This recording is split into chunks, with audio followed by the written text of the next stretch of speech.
दोस्तों, आपका स्वागत है मेरे इस यूट्यूब चैनल NIOS गुरु में। आज हम चैप्टर 7 पढ़ेंगे साइंस का, रासायनिक आवंटन। रासायनिक आवंटन के बारे में पढ़ेंगे। ये होते क्या है, किसी अणु या दो से दो अधिक परमाणु जैसे जिसमें बल के द्वारा एक दूसरे से बंधे होते हैं उसे रासायनिक आवंटन कहते हैं। जो अणु होते हैं और जो दो से दो अधिक परमाणु के साथ वो आपस में बंधे होते हैं बल के कारण, तो उसे रासायनिक आवंटन कहते हैं, जिसे बंधन भी कह सकते हैं। जिसे केमिकल बॉन्ड कहते हैं, जो उसे केमिकल बॉन्ड भी कह सकते हैं साइंटिफिक भाषा में। ये आवंटन रासायनिक संयोग के बाद बनते हैं तथा परमाणु अपने से सबसे पहले पास वाली निष्क्रिय गैस या इलेक्ट्रॉन विन्यास प्राप्त कर लेता है। जो सबसे पहले ये जो रासायनिक जो बनते हैं संयोग से बनते हैं, तो परमाणु सबसे पहले अपने जो पास वाली होती है वो निष्क्रिय गैस या इलेक्ट्रॉनिक विन्यास को प्राप्त कर लेता है। दूसरे शब्दों में रासायनिक आवंटन वह परिघटना है जो दो से दो अधिक अणु या परमाणु एक दूसरे से आकर्षित होकर या जोड़कर एक नया अणु आयन बनाते हैं। दूसरे शब्दों में इसे ये भी हम कह सकते हैं, इसकी परिभाषा, कि ये ऐसे एक अणु या परमाणु जो दूसरे से आकर्षित होकर दोनों वो जोड़ के एक नया अणु या आयन बनाते हैं, परमाणु बनाते हैं। एक विशेष प्रकार का बंधन या धात्विक बंधन, यह प्रक्रिया भिन्न होती है। यह प्रक्रिया सूक्ष्म स्तर पर होती है, लेकिन इसके परिणाम या स्थूल रूप से अवलोकन किया जा सकता है। ये सूक्ष्म रूप से इसकी प्रक्रिया होगी, पर इसके जो परिणाम आएंगे आप स्थूल रूप से अवलोकन किया जा सकता है, क्योंकि यह प्रक्रिया अनेक अणुओं के और परमाणु के साथ होती है। गैस में नए अणु स्वतंत्र रूप से मौजूद होते हैं। द्रव में या अणु में आयन ढीले तौर पर जुड़े रहते हैं, और ठोस में एक या एक आवर्ती ध्रुवांतर वाले ढांचे में स्थिरता से जुड़े रहते हैं। इसने बताया कि द्रव में अणु ढीले होते हैं और जो गैस में अणु स्वतंत्र रूप से मौजूद होते हैं, और जो ठोस है उसमें आवर्ती दोहराया जाता है। ये ढांचे में निस्थिरता अनुक्रम होते हैं। सामान्य रासायनिक आवंटन 3 भागों में विभाजित किया है। इसके 3 भागों में इसे विभाजित कर दिया है रासायनिक आवंटन को। रासायनिक आयनिक बंधन, संयोजनात्मक बंधन, तीसरा उपसंयोजनात्मक आवंटन। ठीक है। आयन बंधन वह बंधन जो आयनों का मध्य आकर्षण से बनता है, और संयोजक बंधन वो होता है इलेक्ट्रॉन के समान साझा से बनता है, और उपसंयोजक आवंटन वह होता है जो इलेक्ट्रॉन के असमान साझेदारी से बनता है। पाई आवंटन 2 आधे या भरे हुए अल्बेट्रो या पारसी अतिव्यापन से जो बंध बनाता है उसे पाई आवंटन कहते हैं। यह बंधन सिग्मा बलों में दुर्बल बल में, इसलिए पाई आवंटन अधिक क्रियाशील होते हैं। रासायनिक आवंटन मूल कारण अकुश गैस या विन्यास प्राप्त करता है, चाहे वह एक धातुओं, अधातुओं, क्रिया, इलेक्ट्रॉन हस्तांतरण या तो अणुओं के बीच का इलेक्ट्रॉन।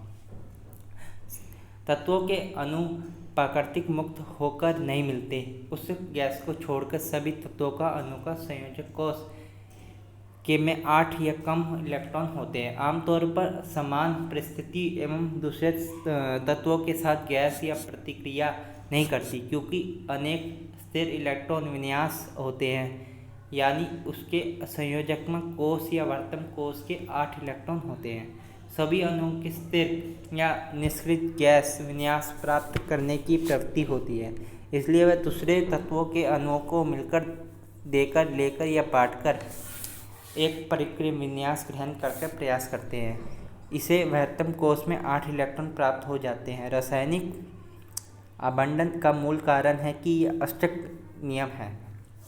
तत्व या परमाणु रासायनिक आवंटन द्वारा जुड़े रहते हैं। रासायनिक आवंटन का निर्माण या अणुओं की तुलना में ऊर्जा में कमी आती है, फलस्वरूप बनने वाला यौगिक ऊर्जा में निम्न होता है, इसलिए अधिक स्थिर होता है। रासायनिक आवंटन 2 प्रकार के होते हैं, आयन और संयोजक। आगे हमने पढ़ा था।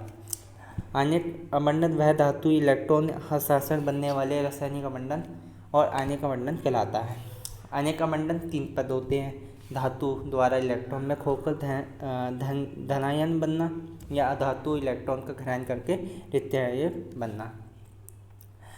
स्थिर वैद्युत बल के आकर्षण धनायों या ऋणात्मकों का संयोजक, जिससे आयनिक आवंटन बनते हैं। आयनिक यौगिक ठोस, कठोर और उच्च गलनांकों या कवंथों वाले ये पानी में विलय होने के परंतु कार्बनिक विलायकों के अविलय होते हैं। ये विद्युत विचालक होते हैं। संयोजक आवंटन परमाणु के बीच में बराबर इलेक्ट्रॉन या सभाजक बनने वाला आवंटन। संयोजक आवंटन परमाणु के बनने की समझने में सहायता करता है। एक जैसे परमाणु वाले अणु H2, CO2, O2, N2 आदि तत्वों का घटक, जबकि परमाणु अणु जैसे हाइड्रोजन और आदि का यौगिक का घटक होता है। धातुओं इलेक्ट्रॉन खोकर धन बनना। अब अगला चैप्टर है 8। अब इसी पार्ट में हम 8 चैप्टर को भी स्टडी करेंगे, पढ़ेंगे। ये अल्म और क्षार और लवण के हैं। इसके बाद ये ऊर्जा पदार्थ वाला चैप्टर बिल्कुल ख़त्म हो जाएगा।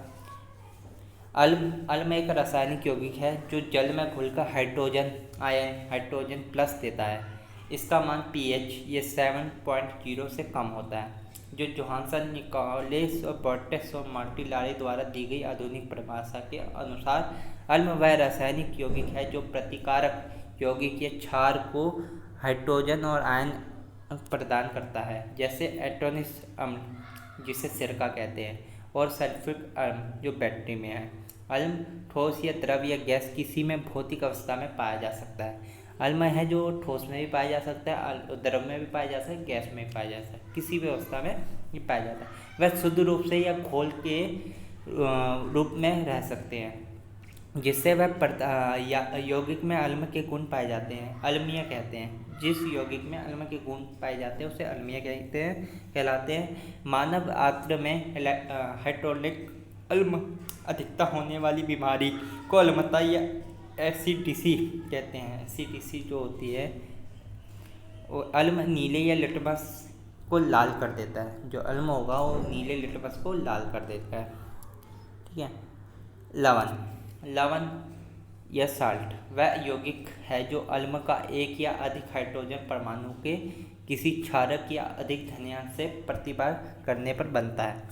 खाने वाले नमक का एक प्रमुख लवण है जो रासायनिक एवं नमक सोडियम या क्लोरीन के सोडियम से क्लोराइड नामक यौगिक जो पोटेशियम नाइट्रेट और एक दूसरे का लवण है।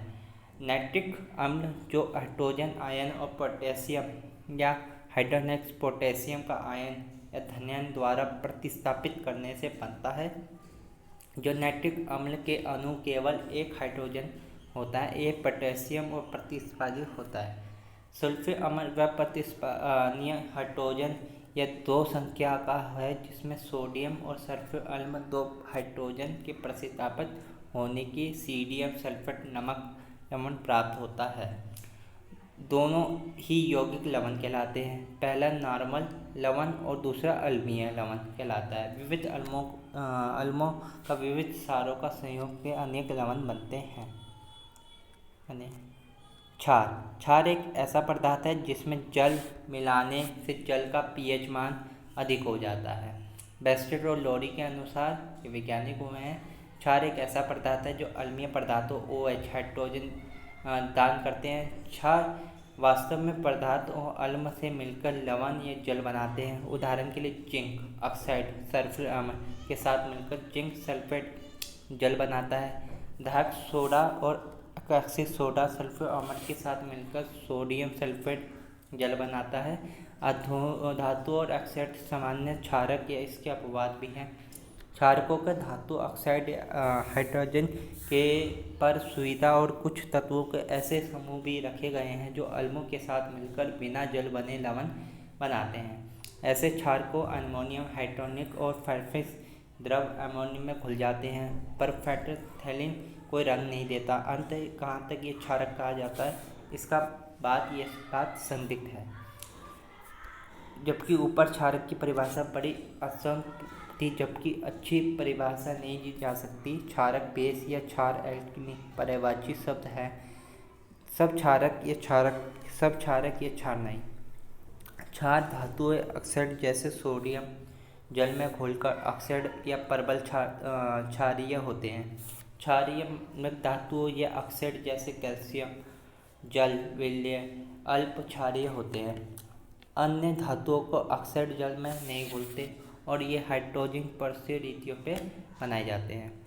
अम्ल खाने में खट्टे होते हैं। नीला लिटमस को लाल में बदलते हैं। धातुओं के लिए क्षारक और जलीय विलय में H+ आयन देते हैं।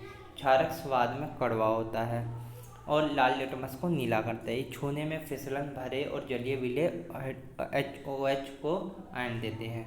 संकेतिक पदार्थ अम्लीय माध्यम से एक रंग को क्षारीय माध्यम से अन्य रंग में दिखाई देते हैं। सामान्य इस्तेमाल किए जाने वाले संकेत में लिटमस, फेट्रेस और मेथाइन ऑरेंज।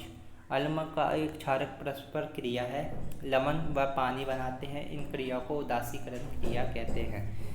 अम्ल और क्षारक पानी में घुलने में विनियोजित होते हैं। जल व स्वरे वियोजन पर बराबर मात्रा में हाइड्रोजन आयन पर OH आयन प्राप्त होते हैं। इसे जल का स्वर वियोजक कहा जाता है। वियोजक बहुत थोड़ी मात्रा में होता है।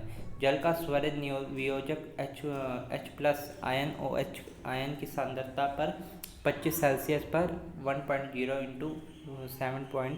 × 7 पर होती है। हाइड्रोजन और हाइड्रोनिक्स आयनों की सांद्रता का उत्पादन में आयन उत्पादन की या पानी को आयन उत्पादन कहते हैं।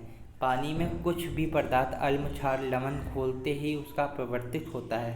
शुद्ध पानी में हाइड्रोजन और कार्बन डाइऑक्साइड किसी भी तटस्थ जलीय घोल या स्वच्छ को pH के मामले में PHO7 के उदासीकरण विलय हैं।